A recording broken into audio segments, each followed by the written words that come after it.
Hello and welcome to Insight on your YouTube at RGG TV and on Facebook at RGG News and on all our social media platforms. My name is Teye Kitcher, and today our guest is a human rights advocate, someone who fights for the vulnerable, someone who has gender issues on top of her priority, and someone who is there for women in general. She is the Executive Director of FIDA Ghana, Mrs. Susan Aryeetey, and she is my guest. You're welcome. Thank you very much, Teye. I like the way you said a human rights advocate. Yes, you are. You are a human rights person. That's right. Someone who is passionate about human rights issues, especially when it gets to women. That's right. Now, tell us a little bit of history about FIDA. Okay. When was FIDA Ghana founded and the motivation behind it? Great. FIDA actually came into existence in 1968. That long? Yes, that long, but it was more or less like an ad hoc organization. Okay. And then in 1974, then the women decided that it was time to actually put in, the structures and make sure that it was, an organization that has systems in place to be able to actually promote and advocate for women's rights. So in 1974, some of the systems were put in place, not all, but at least we had an office going around that time, and then we had an administrator, that's how they were referred to, and then we had, a skeletal staff that would run the place, and basically what, they were doing was to provide legal aid to women who, were confronted with quite, a few legal challenges. But as time went on, they had to expand, and of course to make sure that we had more staff and we could expand our services to beyond just legal aid and do other stuff. What was the motivation behind the establishment of this organization? Right, so for those who we have stood on their shoulders, I believe that we're motivated basically because there was no legal aid organization in the country. In fact, FIDA came to existence before, the state also actually established the Legal Aid Commission as we now know it. Yes. So some of them went outside the country for various conferences.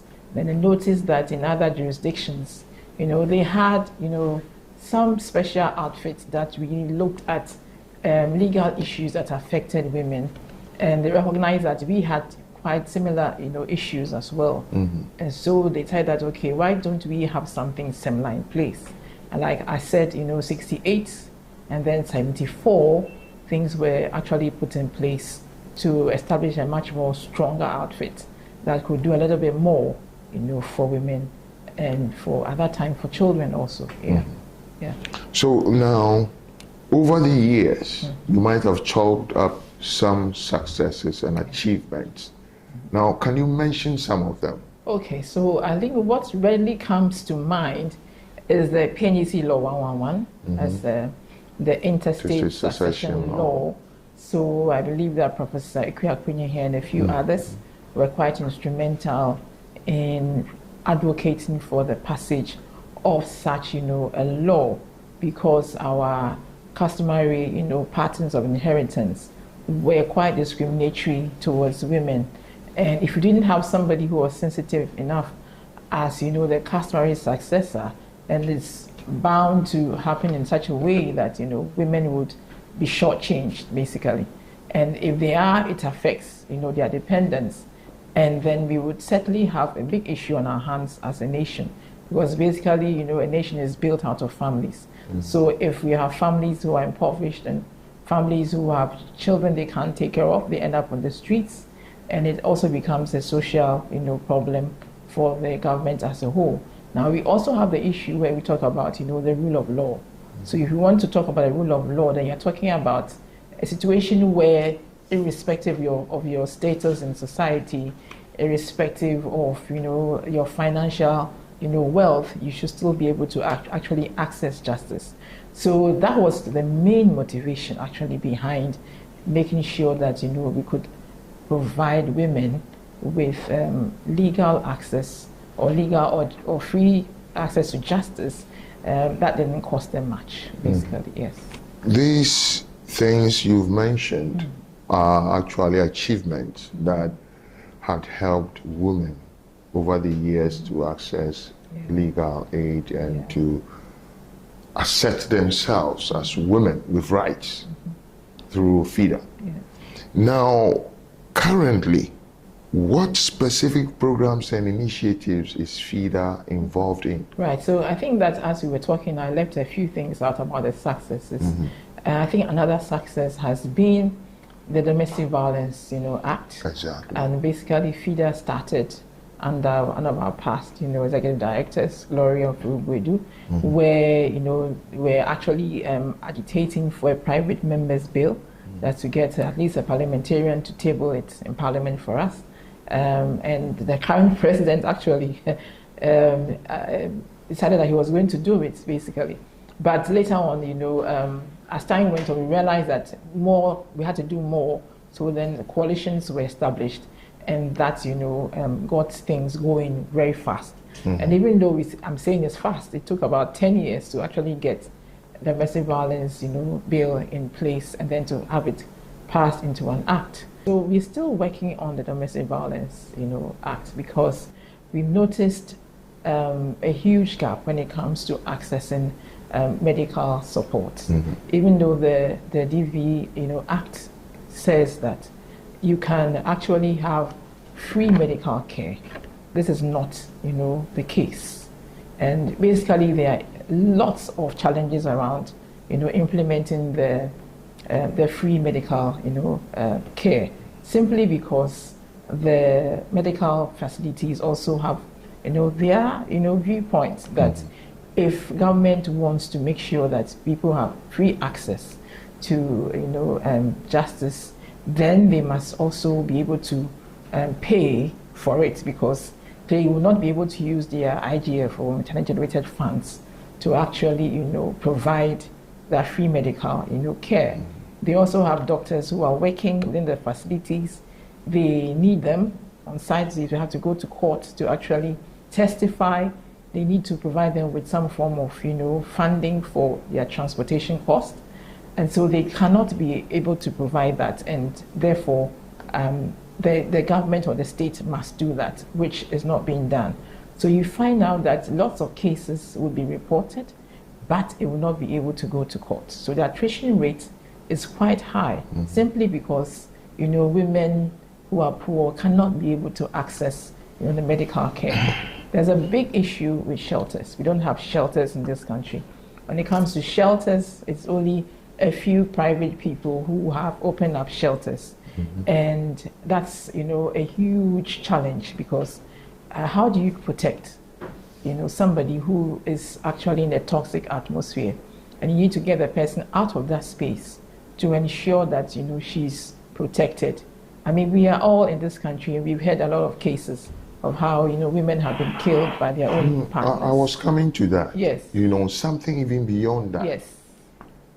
I've been to the Gambaga witches camp Okay. before, and it was the most depressing time of my time up north. Has your organization, right, looked towards that bit of societal things that cast a slur on who we are?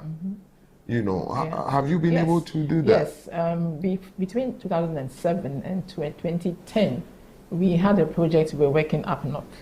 And those are one of the things that we were actually advocating, against the witches' camps. So basically, taking you back a bit, looking at what we've been doing. So we've been working on the Domestic Violence Act a lot. We've been looking also at persons with disabilities, and basically women with disabilities, how to access justice is a big issue for them. And when we did some research, we found out that they are practically invisible, even within the legal sector. If you talk to a deaf community and there's an issue, they have to report the case to the police. They have to go and look for their own sign language interpreter. So if they can't find a sign language interpreter, it means they have to walk away with whatever legal abuse that they have been confronted with. then you would find out that even accessibility to the police stations is a big deal for people who have to use wheelchairs. And then talk about people who are blind, and then talk about those who have intellectual disability. So they are actually, you know, at the mercy of caregivers. And sometimes when they are abused, you know, these things cannot be reported because they may not have the cognitive, you know, ability to be able to even identify whoever it is that, you know, has been the perpetrator. So we are working also on that. We've been working on that. We've also worked in the past with women living with HIV and AIDS. Basically, the whole idea is that women are not a homogeneous group, and so also are men. So within that group, you have, you know, intersections. So if you want to talk about intersections, you can, witches, the alleged witches is another one. Talking about Kayeye, you're talking about, you know, the persons have identified as those with disabilities. You're talking about women and girls living with HIV and AIDS. Talking about Kayeye. So there's a whole lot of intersections within, you know, the women's, you know, women's group. So we can't do all, but at least these are some of the things that we can really identify and work on. Some of the issues that I've actually highlighted. Yes. Now let's get to how you engage the various communities. You know, what strategies are used to raise awareness, for example, educate women, children, empower women, for example, at the grassroots? What strategies do you employ or deploy? Basically, you find out that even you are now working in the area of fisheries, are trying to address gender-based violence within the food systems, within the fishing community, and we are working with Action Aid also, you know, looking still at domestic violence by looking at how to use, you know, social norms to really raise awareness about domestic violence. So when you talk about strategies, the first thing we always need to be able to advocate is we need data. So if we need data, then it means we need to actually come up with some research work, some studies. Some survey. Exactly, to give us an idea of what is really happening on the ground. So we can have, you know, around the time we were having the HIV/AIDS pandemic, we were seeing a trend where women were coming in and were reporting that they had HIV/AIDS, they were positive, but their husbands claimed they were negative. And they are married, you know, women who have stayed true and faithful to their husbands. So where did they get it from? So when you know, get some of these things coming through, it raises, you know, awareness that there's something really happening out there which you need to investigate. So first of all, we do the investigation, and then we do the investigation, we have the findings. So the findings help us to actually design the projects. And within the project, we are taking the findings to work with. So you share the findings with state actors who actually work on some of these issues. That's where you start raising the awareness. Then we use, you know, some of these findings to train people we call community paralegals. So just like we have the paramedics, and these are people we pick up within the community. It could be chief, linguists, youth, young people, people in the health sector, people who are teachers, because you're looking at people who really engage with other people, and so they would get cases and be able to actually report, you know, on some of these cases to us. So we take them, and then we train them. Luckily, we do get some funding to do the training. We used to do 5 days. Now it's actually slashed back, sometimes to 3 or 2 days, depending upon the availability of the funds.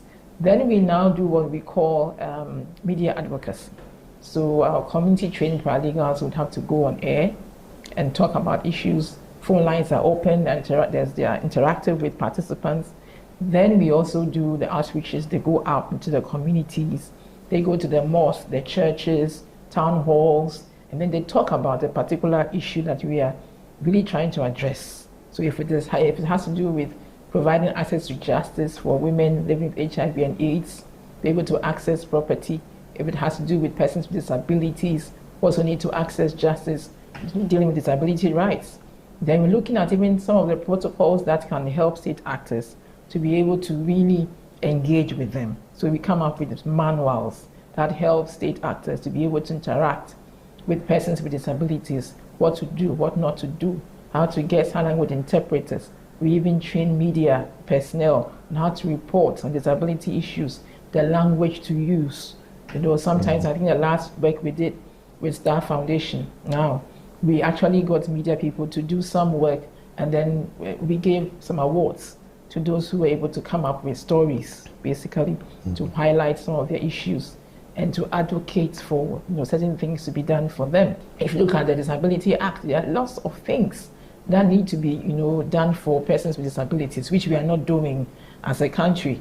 You've been outside and you've seen even access to transportation. The special buses available for persons with wheelchairs. You've been out there, you've seen the special care that they have from health facilities. Yeah. How people are not even institutionalized anymore, even outside. They even have their own accommodation, their own hostels. And that's what we're supposed to do. Even when we are constructing state houses, we are supposed to be actually taking care of them, taking cognizance of their, their needs, and being able to come up with houses that really, are appropriate for persons with disabilities. We don't do this. Transports, even with the trotros that we have, they're supposed to leave about two spaces, one in front, one inside for them. But they don't. Anywhere they go to, they have to take, they have to hire a car, dropping, Uber, and they spend a lot of money on transport costs. So if you don't have parents or guardians who are quite comfortable and maybe have more money, it means that you will not go anywhere and you'll be stuck, within your room. Even the media, look at television. I was surprised when they told us that they felt really shortchanged because it was only GTV that has a sign language interpreter. For all the other stations, there is no sign language interpreter. And so they're actually forced and compelled to just watch one television station. So there are lots of issues, out there, which we are working on, which people need to work on because we can't do all. And some of the approaches, like I've said, is a training. We also train state actors, and then the media advocacy. Now we even do what we call creative activism. So creative activism, we encourage young people to use through the medium of poetry, talk about issues that have to do with their bodily integrity and all that, you see. So it's a way of also trying to reach out to the young people to really get them interested in activism, but come at it in a different way. So those are some of the approaches that we are using. Yeah. Now, let me ask you about your efforts towards gender-based violence. Yeah. You can imagine that in any situation where the economy is harsh, gender-based violence increases. Yeah, that's right. Because it's about survival sometimes, and when people are under pressure, they act sometimes in violent ways. Yeah. Now, what have you been doing in that regard? Yeah. Okay, so gender-based violence, and then we have domestic violence now.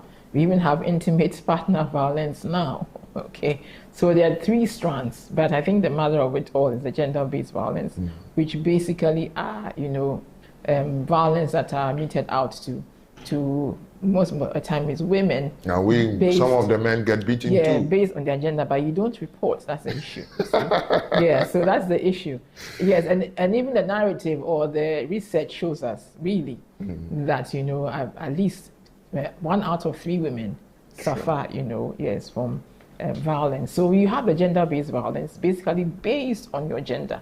So for instance, if you were a widow, you could be asked to shave your hair, parade the streets, naked at midnight, just to show that you didn't actually have a hand in the death of your husband. And men don't suffer that, basically. You have FGM. We all know what FGM is. If it's not female genital mutilation, how many men, undergo this? Somebody could say, okay, what about circumcision? But there's a health, aspect to circumcision, which we know that doesn't damage, young men or boys. But when it comes to FGM, the damage that women have to go through, it's enormous. When you have to, sometimes be incontinent. Can I tell you a very short story? Yes.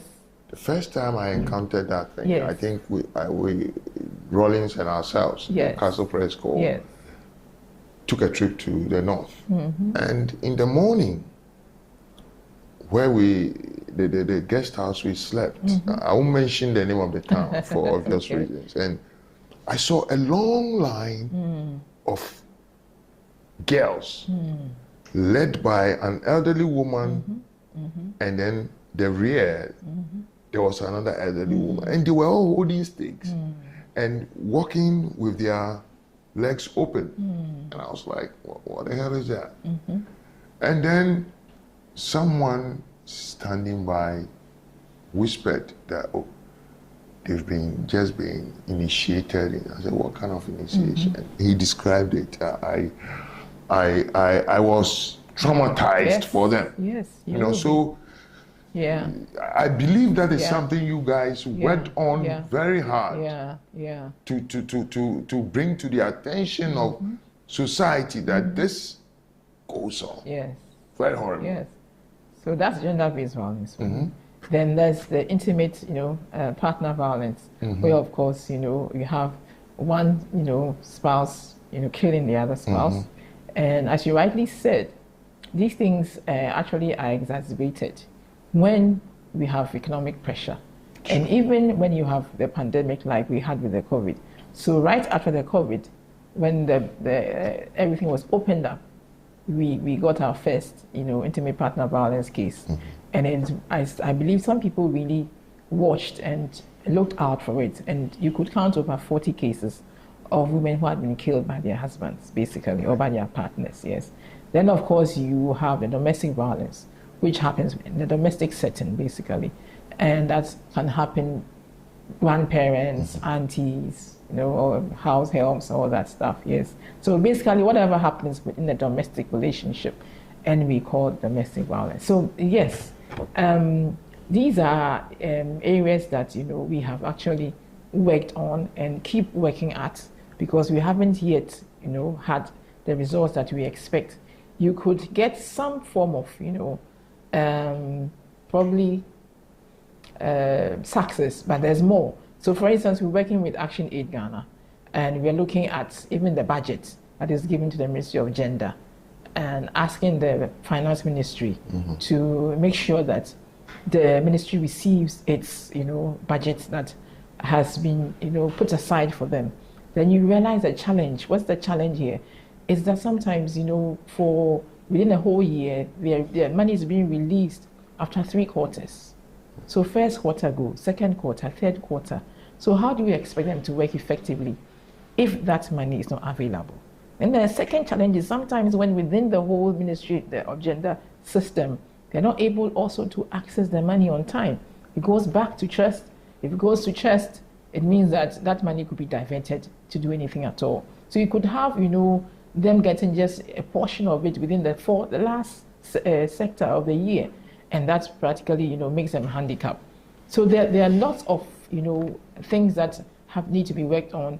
You need to do a lot of advocacy. You need to engage with not only Ministry of Finance, even the Accountant General's Department as well, another place that we realize we need to engage with to be able to get, at least finances or some resources to support, the implementation of that particular, bill. And because basically there's supposed to be a domestic violence fund. We've been working on that as well. And the fund is supposed to be, available, these are resources to help other people who cannot afford maybe legal representation to be able to access these funds, something the UNFPA calls essential services. And that includes access to justice. That includes medical support. That includes, even social support, because there are some of them that will need some form of social support, maybe to be able to return back to, a job, be able to get their kids back in school. See, so it's a whole very comprehensive thing that, we need to look at. And when you think that you probably have taken 2 strides, forward somewhere, you realize that, listen, there's something behind that you need to also address. So it's like a backward and forward thing. And then, of course, there's the issue of governments being so kind of burdened, and they don't find domestic violence issues as a priority area. And so you'd have to make sure that you are like a watchman, always watching out on what the government is doing, what the state is doing, because really it's the state's mandate, it's the state's obligation to ensure that everybody is protected. And so if they are falling short somewhere, then somebody must actually highlight the gap and make sure that, protection is enhanced for all categories of people. All right. You are watching Insight on YouTube at RGG TV and on Facebook at RGG News. And we are talking to the Executive Director of FIDA Ghana, Mrs. Susan Aryeetey. Now, let me take you to an issue which borders on governance, which borders on politics. Yes. There are those of us who think we don't have too many women in politics, in governance, from the assembly level up to the national level.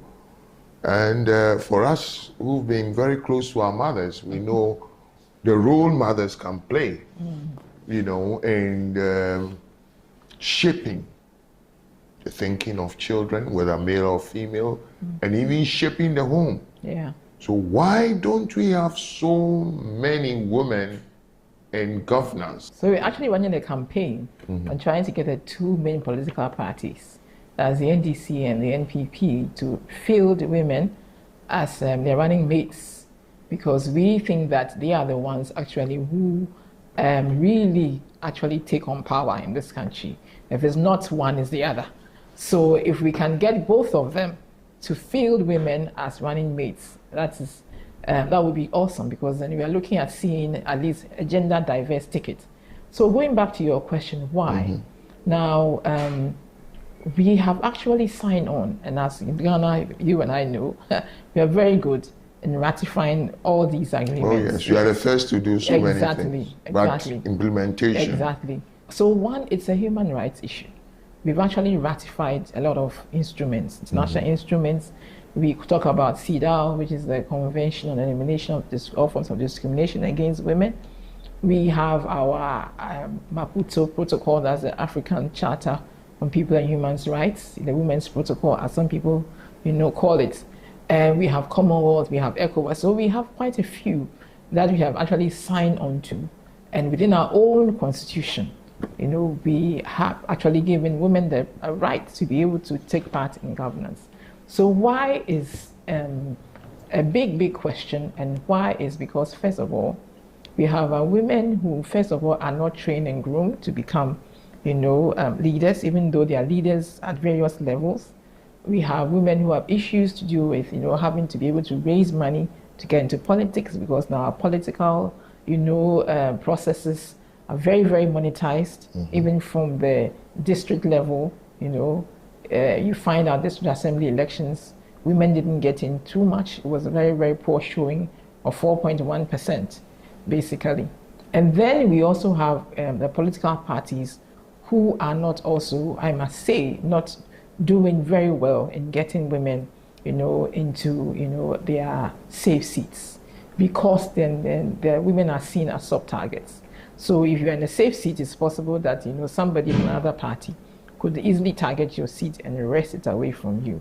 But the issue is that as a country, we need to put, our money where our mouth is. So if you've signed on to it, then it means that we need to come up with, policies. We need to come up with, sometimes even legal reforms are quite, essential in trying to get, women in. Because if you look at other jurisdictions, Latin American countries, the Electoral Commission, before they register you as a political party, you must show that you have, an appreciable, number of women who are going to hold positions within the party and also contest for, seats. So that brings me to the affirmative action. Exactly. Deal. Exactly. Have we done anything? So we haven't that? done well with the affirmative action at all.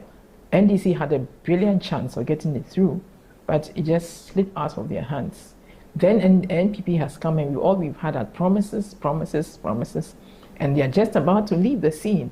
Are we going to see it pass? So we are saying that, in fact, to be honest, anytime we go on air, we are telling people that look out for the party that has a gender diverse ticket, and let's vote them in. So if you decide not to give us a gender diverse ticket, then of course we will advise ourselves, because it has to come to that, to make sure that we put that pressure to bear on political parties to make sure that they do what is right. So you have the issue of monetization of politics. You have the issue of, we not having any bill, any law, nothing to really compel political parties to get women past, the post. And then also you have the issue of family. It's a big issue for women. You have political parties having strategic meetings right dead in the night. And if you have a husband who doesn't understand this and that he's not your campaign manager, basically, you have another person, another male who's your campaign manager, that becomes a very, very big issue. That's and tricky. Very tricky, and quite a few women who have been able to get into parliament have lost out on their, family, and that's a big, big area for women. Now you have the issue of reproductive health. Women are the ones who get pregnant, they nurture, they take care. So it takes time away also from them when it comes to politics. And so it's very, very difficult for the godfathers, in quotes, to really get, or support women to run for politics. So some of these things are the reasons why we are not finding the women as we ought to. And then, of course, we have the political violence and the insults, that actually keeps women away from politics. I should say if we should have 235 women in parliament, I'm very sure that we would have a little bit more decency, the language that, we use out there. I mean, you hardly find, women engaging in this level of insults. So then we look at even issue-based campaigns. So now in other jurisdictions, there's what they call the women's vote. Basically, if you have the women's vote, you are good to go. And we don't have it actually within our systems now. There's an assumption that, the woman will vote along the same line as her husband, but that's not the case. Obviously, Yes. what you're saying is that there are so many hurdles Exactly. that confront women Exactly. who want to enter into politics and Exactly. be of help to our political Yeah, governance system and true. structure. Very true. Now, is it so bleak? Is the future so bleak? Well, I wouldn't say it's bleak because at least we've seen some changes. We've seen some transformative, things happening within the governance systems. And we only need to get, a political will, the political will of, whatever government is in place to make sure that there's a system in place that can really support women to get into, governance. And if we say governance, we just don't only mean the legislature. There are other areas. You see some of them, at least the judiciary sector. You've seen women occupying positions of Even Chief Chief Justice, Justice. The members of the universities, Supreme Court. universities are even doing well with their SRCs. We've seen women coming through as first-time presidents, basically, you see. So we are seeing the changes. Even the banking sector are now actually getting more women, as heads, of management the bank. positions. Exactly, you see. So it's not bleak. There's been a lot of awareness creation that has been done. Lots of women know that, it's okay for me to really get into leadership position. So it's not bleak at all. Right. I believe that probably in a few years' time, we should be talking about having, a female president. Yes. Great. I love that. Yeah. Now, before we get to know who you are, what advice would you give to the youth of today, especially the young girls and young women? Yeah. Well, I think that for our youth of today, there are several opportunities that are open to them. If you look at even ICT, look at social media, they've been able, and many of them have been able to use it actually to set up businesses, basically. And you can use that as an avenue to also engage in social activism, political activism, without having to go through the traditional media, where you may have to sometimes pay your way and make sure that you can get airtime and stuff like that. Yes. So there are vast opportunities for women to get into leadership positions, to get into businesses, to be creative. See, it's very vast. The opportunities are there. So I would advise and recommend that young women look within themselves, look at their talents, look at their strengths, and then, harness those strengths for social good. There are many young women now who are doing, good things, raising even money to work on different courses. Some people have taken up all sorts of courses and working on it. Some people are using either through theater, some people are using maybe poetry, some people are using arts. So there's a lot that they have that they can really use to make or create waves and ensure that there's some form of transformation going on within our communities. Yes. Right. We'll take a short break, and then when we return, we'll get to know up close who Mrs. Susan Aryeetey is, the Executive Director of FIDA Ghana. We'll be right back. Watch Insights this and every Saturday at 4 p.m. on YouTube at RGG TV and on Facebook at RGG News. You're welcome back to Insight, and you can get Insight on YouTube at RGG TV and on Facebook at RGG News. We are just about to run up with you, Mrs. Susan Aryeetey, Executive Director, FIDA Ghana. But before we do that, we would like to know who you are. Who is Mrs. Susan Aryeetey? Okay, so they call you Susan, but where I come from, they say Susanna. The old ladies say Susanna. Yeah, that's my grandmother's name. Susanna. Yes. Susanna. Yes. All right. Okay, right, great. So Susan is a people's person. Okay, I love people. I'm a very good listener, and I also believe in making people feel comfortable around me. I picked that up from my father, who, irrespective of who you were, because at that time he was working within the banking sector. So we had a few people around us who would actually offer services. So you had the security, we used to call that watchman. We had a gardener, so we had somebody who was helping with us, the housekeeper, but his relationship with them was excellent. And you find him sitting out there talking to people, chatting with them in the evenings. So we join in and we would talk, on an equal footing, basically. And so I think that was where I got my human rights, leanings from. I schooled in my Avery Girls Secondary School, was my alma mater, before Sohang. And then from there, I went to the Ghana Institute of Journalism as well.